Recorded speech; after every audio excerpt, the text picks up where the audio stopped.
QD রাউটারের অ্যাপসে গেলে অ্যাপসে লগইন করার সময় ভেরিফিকেশন কোড আসে না। এক ভাই আমাদেরকে কমেন্ট করছে, দেখেন ভেরিফিকেশন কোড আসে না, এবং আরেক ভাই আমাদেরকে কমেন্ট করছে যে নট ডিভাইস ফাউন্ড এই লেখাটা দেখায়। ঠিক আছে, তো এই প্রবলেম দুইটার কারণ কি? কিউডি অ্যাপসে ঢোকা যাচ্ছে না বা লগ ইন করা যাচ্ছে না, কারণটা কি?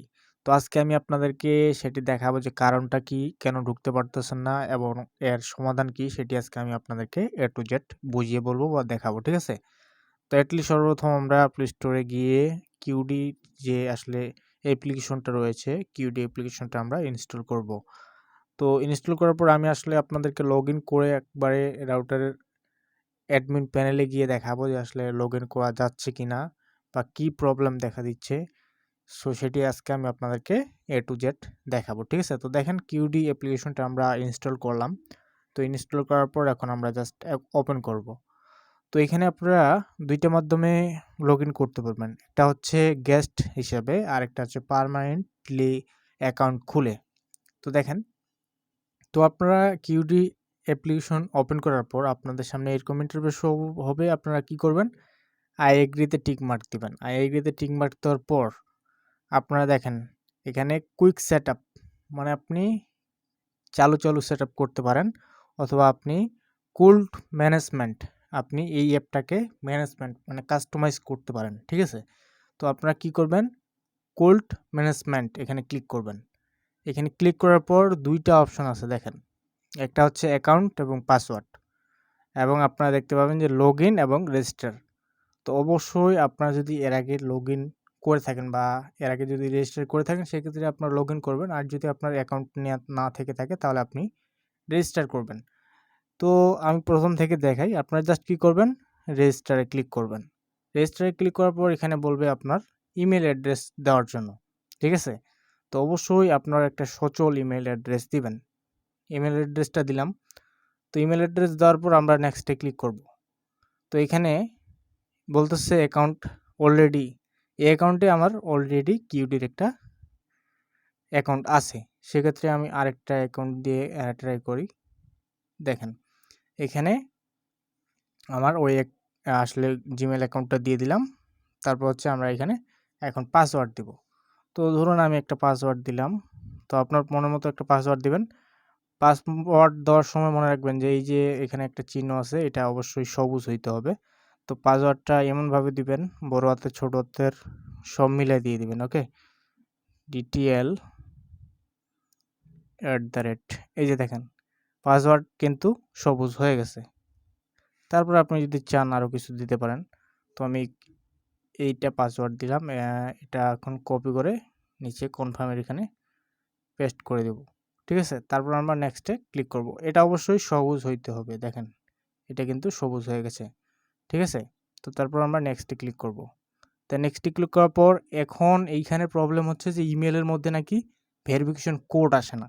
তো আসলে কি আসতেছে কি না এখন আপনাদেরকে লাইভ দেখাবো। এই যে দেখেন এটা আমার জিমেল অ্যাকাউন্ট, এই অ্যাকাউন্টে কোড অলরেডি চলে এসেছে। এই যে দেখেন কিউডি অ্যাক্টিভেট কোড, এই যে দেখেন কোড কিন্তু চলে আসছে। ইস ভেরিফিকেশন কোড হচ্ছে,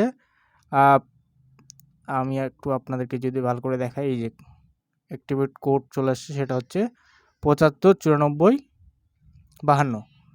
ঠিক আছে, তো আমরা এখানে এখন দিব 75 94 52। তারপর আমরা কনফার্মে ক্লিক করব। দেখেন আমাদের রেজিস্ট্রেশন কিন্তু সাকসেসফুল, এখানে সাকসেসফুল রেজিস্টার, ডানে ক্লিক করব। তো এখন আমরা অ্যাকাউন্ট নাম্বারটা দিব, যে অ্যাকাউন্ট নাম্বারটা দিয়ে আমরা আসলে অ্যাকাউন্টটা খুললাম। ঠিক আছে, তারপর আমরা পাসওয়ার্ডটা দিব, যে পাসওয়ার্ডটা আমরা আসলে একটু আগে সেট আপ করলাম। দেখেন পাসওয়ার্ড দেওয়ার পর আমরা লগ ইনে ক্লিক করব। দেন দেখবেন যে আমরা কিন্তু আমাদের অ্যাপসে লগ ইন হয়ে গেছি। দেখেন এটা কিন্তু আমাদের রাউটার কিন্তু শো হচ্ছে। দেন আমরা এখানে এখন ক্লিক করে আমার অ্যাডমিন প্যানেলে আমরা এখানে আসলে নিয়ন্ত্রণ করতে পারবো বা কন্ট্রোল করতে পারবো। তো দেখেন আমরা এখন আমাদের এখানে ওয়াইফাইয়ের পাসওয়ার্ড দিতে হবে। অবশ্যই এখানে রাউটারের অ্যাডমিন পাসওয়ার্ড দিতে হবে। ঠিক আছে, অ্যাডমিন পাসওয়ার্ড দেওয়ার পর আমরা লগ ইনে ক্লিক করব। দেখেন অ্যাডমিন পাসওয়ার্ড দেওয়ার পর লগ ইনে ক্লিক করার পর সাথে সাথে দেখেন আমরা কিন্তু অ্যাপের মধ্যে প্রবেশ করে ফেলেছি, এবং এখান থেকে আমরা এখন আমার আসলে রাউটার বা ওয়াইফাই কন্ট্রোল করতে পারবো। দেখেন এখানে কিন্তু আমার এখন লাইন দেখেন কয়টা লাইন চলতেছে এখন বর্তমানে 5টা লাইন চলতেছে দেখেন। তো এইভাবে আপনারা আসলে খুব সহজেই এই রাউটারের ভিতরে প্রবেশ করতে পারবেন বা এই রাউটারে আপনার অ্যাকাউন্ট খুলতে পারবেন। তো অনেকে বলেন যে আসলে ইরর দেখাচ্ছে, ভেরিফিকেশন কোড আসে না। তো আমি তো এই প্রবলেম ফেস করলাম না। ঠিক আছে? আপনারা যদি এই প্রবলেম ফেস করেন তাহলে আপনি কি করবেন? সুন্দর করে আপনি আবারও প্লে স্টোরে চলে যাবেন। প্লে স্টোরে যাওয়ার পর এখানে আপনি ভিপিএন লিখে সার্চ দিবেন। ভিপিএন ভিপিএন ভিপিএন লিখে সার্চ করার পর আপনি আসলে এই যে 11 ভিপিএন এটা ইনস্টল করবেন অথবা আপনি সিকিউর ভিপিএনও ইনস্টল করতে পারেন অথবা আপনি এখানে টেন্ডার ভিপিএনও ইউজ করতে পারেন। এই ৩টার ভিপিএন ইউজ করবেন। তাহলে আশা করা যায় এই প্রবলেম আর আপনার হবে না। দেখেন আমি অ্যাপে সরাসরি লগইন করব এখন। দেখেন আমরা কিন্তু অ্যাপে লগইন করে ফেলেছি। তো এইভাবে আপনারা খুব সহজেই এই অ্যাপসের মধ্যে আসলে লগইন করতে পারবেন বা সাইন ইন করতে পারবেন এবং এখানে এই অ্যাপে ঢুকে আপনার সকল প্রকার কার্যক্রম আপনি করতে পারবেন।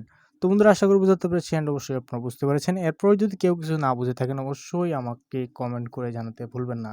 তো বন্ধুরা আজকের মতো এখানে বিদায় নিচ্ছি। তো সবাই ভালো থাকবেন, সুস্থ থাকবেন। তো বন্ধুরা গুড বাই।